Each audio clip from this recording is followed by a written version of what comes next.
안녕하세요.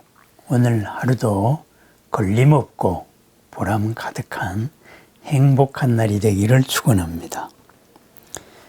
맺다 숫다 해서 자애의 경, 자애의 가르침이죠.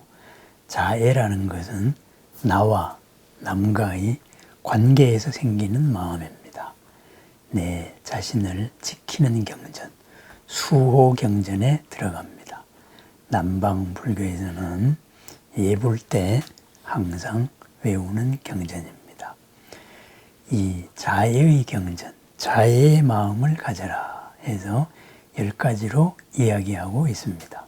그런데 이것은 꼭 출가 수행자만이 아니고 우리 불자라면은 누구나 가져야 될 생활 속의 마음가짐이기도 합니다.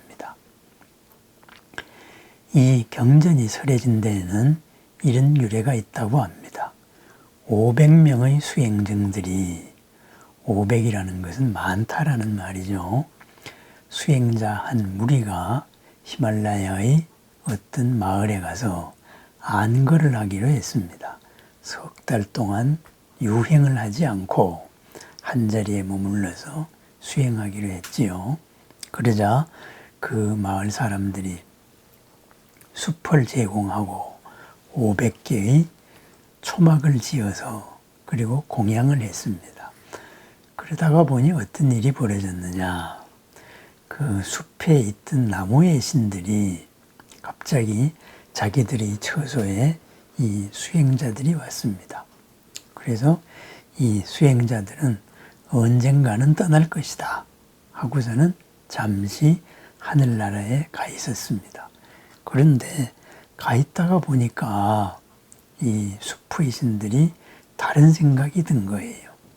잠시 머물다 가는 거는 좋은데 석 달이나 머문다는 것은 이건 너무 길다. 이렇게 해서 이제 이 수행자들을 쫓아내야 되겠다. 이런 결심을 했습니다. 그리하여서 나무의 신들이 흉악한 야차의 모습을 하고 그리고 무서운 공포를 유발하는 소리를 지르고 온갖 겁을 주었습니다. 그러자 수행자들이 수행을 하기에 마땅치 않다 해서 겁도 나고 이렇게 해서 세존께서 계신 곳으로 돌아왔습니다. 안거 중에 함부로 왜 움직였느냐 했을 때 이러한 사연이 있었습니다. 이래서 그때 세존께서는 안거 중에 함부로 움직여서는 안 된다. 이런 유를 하나 만들었지요. 그리고서는 설하신 경전이 이 바로 자애의 경입니다. 결국은 이 자애의 경이 설해진 것은 누군가가 나를 겁박한 겁니다. 누군가가 나를 겁박했습니다. 불편한 관계가 이루어진 것이지요. 나무에 사는 신들이라고 말하지만 사실은 그 숲에 사는 사람들일 수도 있습니다. 누군가의 나의 수행이 나의 삶이 누군가와의 마찰을 일으켰을 때 어떤 마음을 가져야 할 것이냐. 자애의 마음입니다. 하나 음미해 보겠습니다. 널리 이로운 일에 능숙하여서 평정의 경지를 얻고자 하는 님은 유능하고 정직하고 고결하고 상냥하고 온유하고 교만하지 말지어다. 그랬습니다. 우리의 삶의 목표가 무엇일까요? 출가 수행자나 재가 수행자의 삶의 근본 방향, 널리 이로운 일에 능숙함과 평정의 경지를 성취하는 것입니다. 언제나 어디서나 흔들림 없는 마음, 흔들림 없는 선정에서 즐거운 마음을 추구하면서 또 널리 이로운 일을 추구합니다.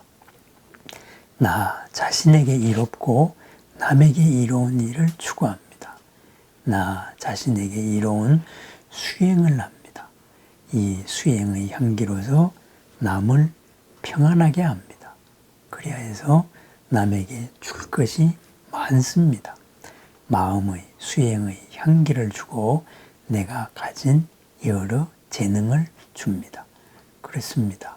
우리는 널리 이로운 일을 하는 사람들이고 언제나 흔들림 없는 마음, 그 평정을 추구하는 사람들입니다. 유능해야 하고 정직해야 되고 고결하고 상냥하고 온유하고 교만하지 말아야 합니다. 그렇습니다. 우리는 유능해야 합니다. 제가 생활 일에 대해서도 유능해야 되지만은 마음, 삶에 대해서도 유능해야 됩니다. 그리고 정직하고 고결하고 상냥하고 온유하고 교만하지 말아야 합니다. 만족할 줄 알아서 남이 공양하기 쉬워야 하며 분주하지 않고 생활이 간소하며 몸과 마음이 고요하고 슬기로우니 가정에서 무모하거나 집착하지 말지어다. 그렇습니다. 가정에서 무모한 일을 해서도 안 되고 쓸데없이 집착해서도 안 된다. 이렇게 말합니다. 바로 우리들의 삶에 대한 이야기입니다. 우선 제일 중요한 것, 가정에서부터 무모한 일을 하지 해서는 안 된다. 집착해서도 안 된다. 아내는 이래야 된다. 남편은 이래야 된다. 자식은 이러해야 된다. 그런 집착하지 않습니다. 자식이나 남편이나 가정의 식구들을 어떻게 해야 된다. 무모하지 않습니다. 집안의 평화를 깨트리는 남과의 마찰, 그런 것 없어야 됩니다. 어째서 없을까요? 몸과 마음이 고요하고 슬기롭고 그리고 슬기롭기 때문입니다. 그 고요하고 슬기로움은 어디서 올까요? 분주하지 않고 생활이 간소합니다. 원칙이 뚜렷합니다. 누가 봐도 예측 가능한 생활. 그러면서 이리저리 분주하지 않는 삶입니다. 그러한 분주하지 않는 삶, 어디서 올까요? 간소한 삶, 어디서 올까요? 만족할 줄 알고 남이 공양하기 쉬워야 합니다. 그렇습니다. 언제나 나의 삶이 이루어지는 것은 남과의 관계에서 이루어집니다. 그 관계에서 주고 받는 것 항상 만족합니다. 작은 일에도 만족하고 큰 일에도 만족합니다. 만족한데 남이 공양하기 쉽도록 합니다. 수행자라면은 무리하게 남에게 공양을 강요하지 않아도 되고 자발적으로 올 수 있는데 우리 제가자라면은 남이 공양하기 쉬운 것은 어떠할까요? 남이 공양하기 쉬운 조건을 만들어야 됩니다. 남과의 나의 벽을 낮추고 내가 가진 것으로서 남이 나에게 공양을 할 수 있도록 잘 주어야 합니다. 남이 공양하기 쉬워야 한다. 눈높이를 맞춰야 하고 그리고 벽을 없애야 합니다. 소란으로부터 겁박으로부터 나 자신을 지키는 길, 자애의 경. 바로 첫 번째는 널리 이로운 일에 능숙해야 하고 항상 마음이 흔들림이 없는 평정을 닦아야 된다. 그것을 잊지 말아야 된다. 이렇게 이야기합니다. 두 번째는 언제나 만족할 줄 알아서 남이 공양하기 쉬워야 한다. 그렇습니다. 남이 공양하기 쉽도록 하는 것.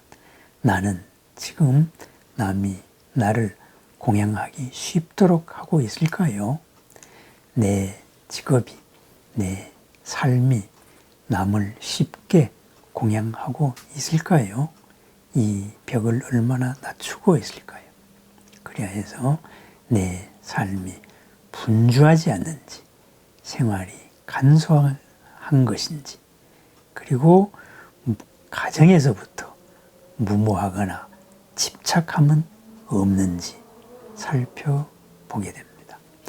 자해의 경 앞으로 몇 번에 걸쳐서 살펴보겠습니다. 소란이 일어나는 것, 그 소란이 일어났음은 남과의 이해의 충돌이었습니다. 이해 충돌에서 우리 불자는 어떻게 살 것인가? 바로 부처님께서 하신 말씀, 자애의 마음입니다. 사랑의 마음입니다. 사랑을 실천하기 위한 첫 번째, 우리는 널리 이로운 일에, 누구에게나 이로운 일에, 나 자신에게 이로운 일에 능숙해야 하고 항상 흔들림 없는 즐거움이 있어야 됩니다.